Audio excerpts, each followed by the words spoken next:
Kita akan membahas tentang politik sebagai sebuah ilmu dan politik sebagai sebuah praktik kehidupan. Jadi, kita akan menelusuri perkembangan politik sebagai sebuah ilmu dan juga politik sebagai sebuah praktik kehidupan.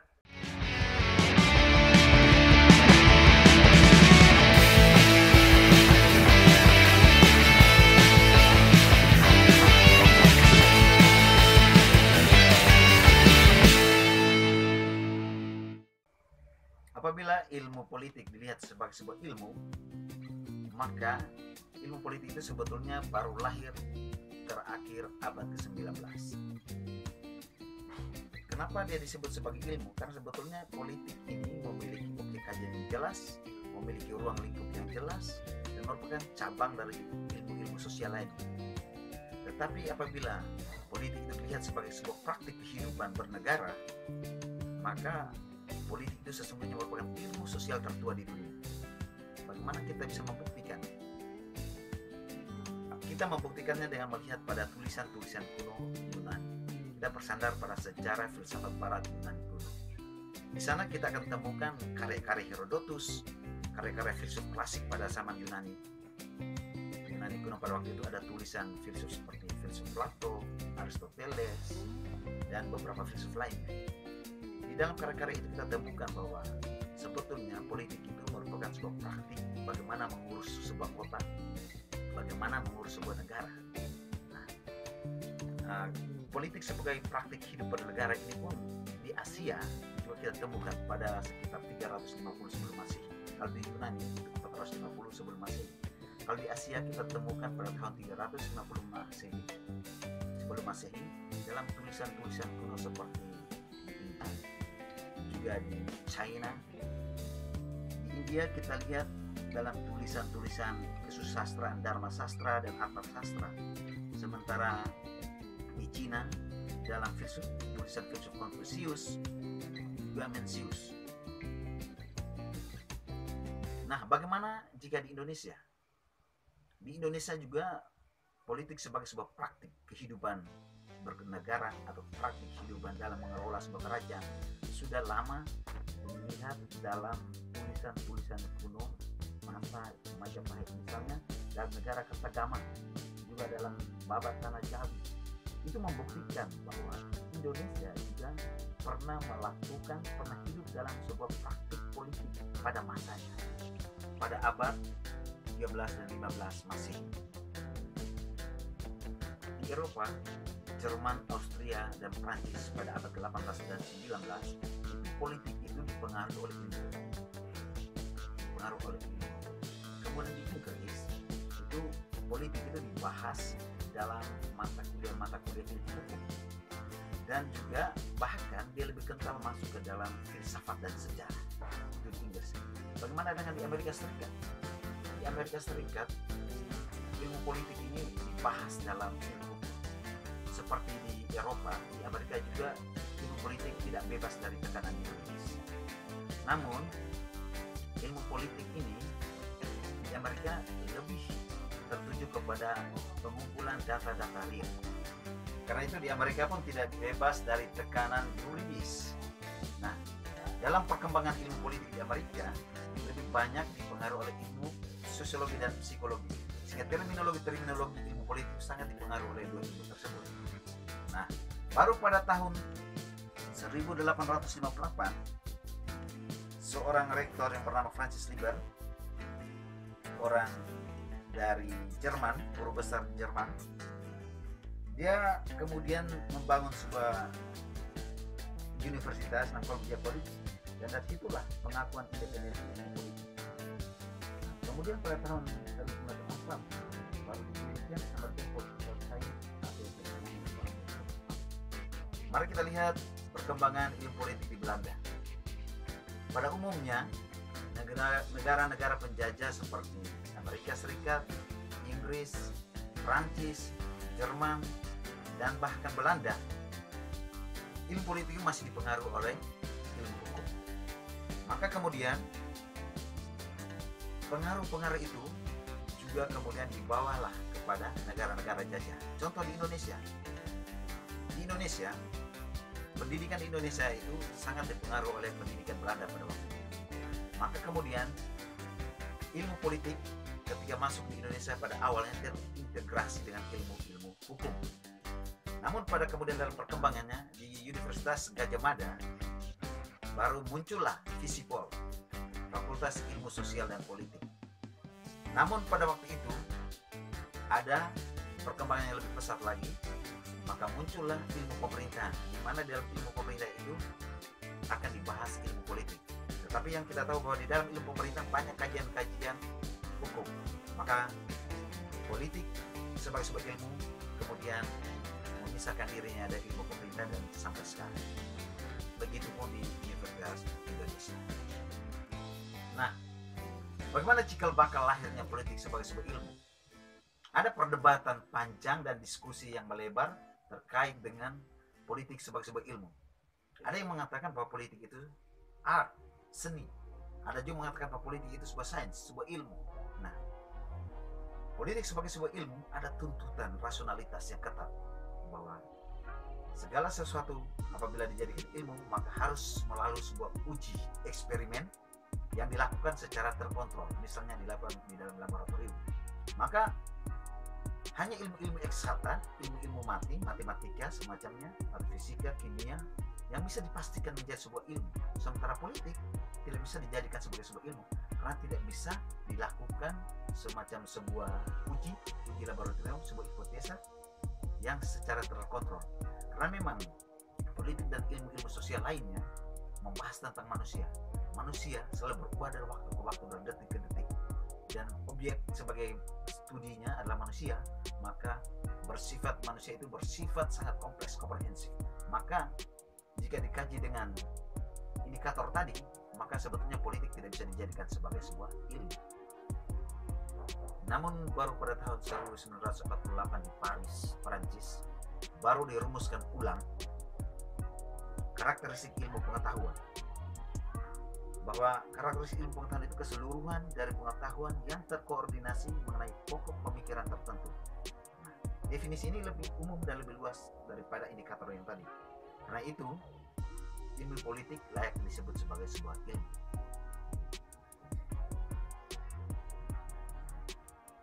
Namun pada tahun 1950-an muncul reaksi ketidakpuasan terhadap asumsi atau terhadap gagasan ini. Ada perdebatan semakin panjang bahwa ilmu politik tidak boleh terkurung di dalam gagasan yang sangat sempit tadi. Maka muncullah dua pendekatan, yaitu pendekatan perilaku dan pendekatan tradisional. Pendekatan perilaku biasa disebut sebagai behavior approach dan pendekatan tradisional. Nah, pendekatan perilaku ini dengan pendekatan tradisional ini disebut sebagai revolusi ilmu politik pada saat waktu itu. Kemudian orang disebut sebagai New Science of Politics. Munculnya pendekatan perilaku ini itu dipengaruhi oleh karya-karya Max Weber, Ralph Parsons, juga ada tokoh-tokoh seperti Gabriel Elmont, David Easton, Carl Dodge, David Truman, Robert Dahl, dan lain-lain. Pokok pikirannya jelas bahwa sekalipun perilaku manusia adalah kompleks, tetapi ada pola-pola berulang yang dapat diidentifikasi. Pola-pola dan keteraturan perilaku ini dapat dibuktikan kebenarannya melalui pengamatan yang teliti dan sistematis.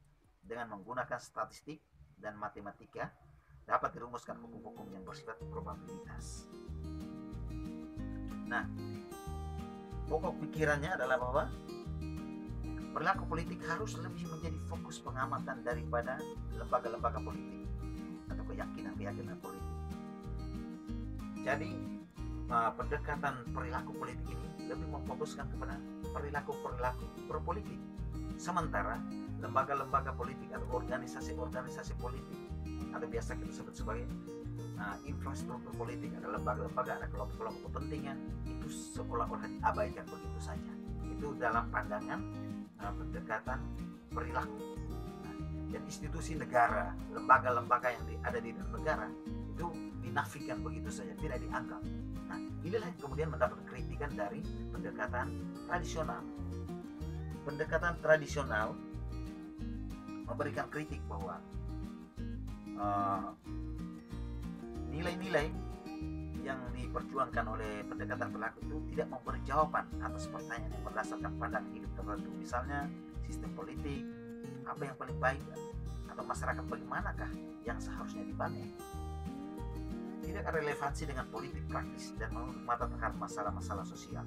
Inilah yang mendapat kritikan dari pendekatan tradisional, bahwa pendekatan perilaku politik itu justru mengabaikan masalah-masalah sosial, justru mengabaikan politik praktis. Nah, pendekatan tradisional memberikan kritikan bahwa nilai-nilai yang diperjuangkan oleh pendekatan perilaku tadi itu seolah-olah menafikan kegiatan-kegiatan politik praktis atau kehidupan bernegara yang pernah diterapkan di Yunani kuno, kemudian Asia sama Mencius, kemudian Konfutsi, kemudian datang ke Dharma Sastra di India, kemudian negara Kertagama dan tanah Jawi di Indonesia pada masa zaman Majapahit. Nah, itu seolah-olah menafikan itu, bahwa nilai-nilai itu tidak bisa menafikan juga institusi-institusi publik seperti negara, partai politik, kelompok-kelompok kepentingan dan semacamnya. Nah, bagaimana pendekatan tradisional? Mari kita lihat pada slide ini.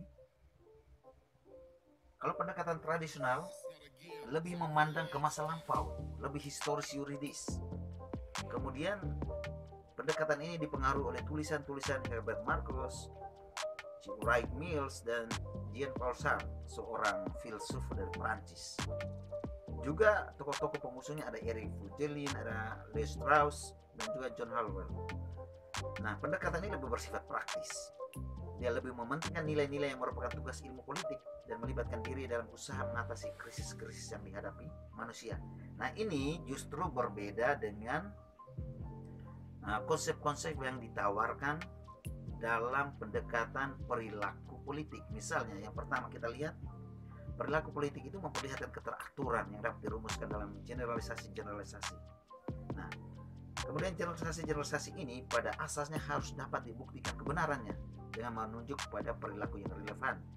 Kemudian, untuk mengumpulkan dan menafsirkan data diperlukan teknik-teknik penelitian yang cermat. Dan yang berikut adalah untuk mencapai kecermatan dalam penelitian, maka diperlukan pula pengukuran dan kuantifikasi melalui ilmu statistik dan matematika.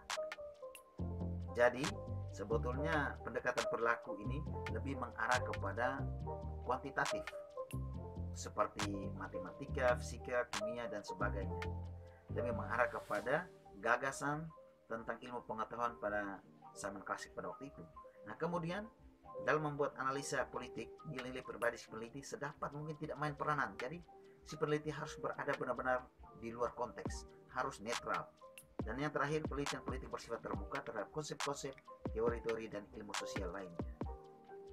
Maka kita akan temukan keuntungan pendekatan perilakunya adalah bahwa berkembangnya beberapa macam analisis tentang kedudukan nilai-nilai atau value serta satuan-satuan sosial dalam penelitian politik. Contoh misalnya, kita berikan contoh, ada analisa struktural, fungsional, dan pendekatan analisa sistem.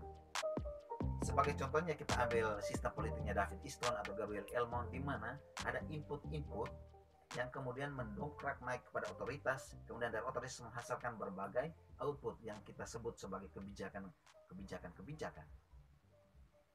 Nah, kemudian memberi kesempatan untuk mempelajari kegiatan dan susunan politik di beberapa negara yang berbeda, sejarah perkembangan, latar belakang, budaya, ideologi yang merupakan tujuan dari setiap kegiatan politik. Dengan demikian ilmu politik berbanding maju dengan pesat. Nah, untuk lebih jelasnya, saya perlu menjelaskan lagi bahwa ada perbedaan yang ketat antara pendekatan perilaku juga pendekatan tradisional. Nah, mari kita lihat pada tabel berikut. Pada tabel di depan Anda, kita lihat dari aspek yang pertama.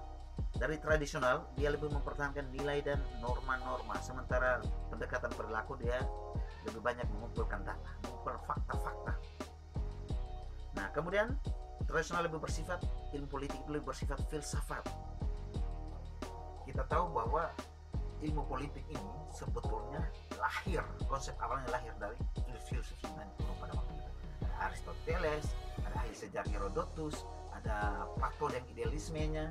Nah, itu sebetulnya pada waktu bersandar pada ilmu politik, bersandar pada filsafat barat pada waktu itu. Kemudian di pendekatan perilakunya ada penelitian empiris. Dia lebih kepada penelitian yang bersifat empiris, lebih banyak mendekat pada fakta-fakta yang nyata. Kemudian tradisional ini pandangannya itu lebih bersifat ilmu terapan, ilmu politik, ilmu terapan. Tetapi kalau dari perilaku itu lebih dilihat ilmu politik sebagai ilmu murni, bukan ilmu terapan. Nah, kemudian tradisional historis yuridis, lebih memandang kepada masa lalu dan lebih bersandar pada hukum. Namun pada perilaku dia lebih bersifat sebagai sosial, lebih bersandar pada ilmu sosiologis dan psikologis. Dan yang terakhir, tradisional lebih tidak kuantitatif, dia lebih kualitatif. Tetapi kalau pendekatan perilaku lebih bersifat kuantitatif, karena mengumpulkan data, melakukan riset-riset yang lebih banyak mengarah pada kuantitatif. Nah, itu sekadar sebuah penjelasan tentang perkembangan ilmu politik yang ditinjau dalam dua hal, politik sebagai ilmu dan politik sebagai praktik kehidupan berbangsa dan bernegara. Jangan lupa like, subscribe, dan bagikan ke teman-teman mahasiswa yang lainnya. Dan ingat, pada pembahasan berikut kita akan membahas tentang konsep dan teori ilmu politik. Sampai di sini, jangan lupa saksikan video selanjutnya.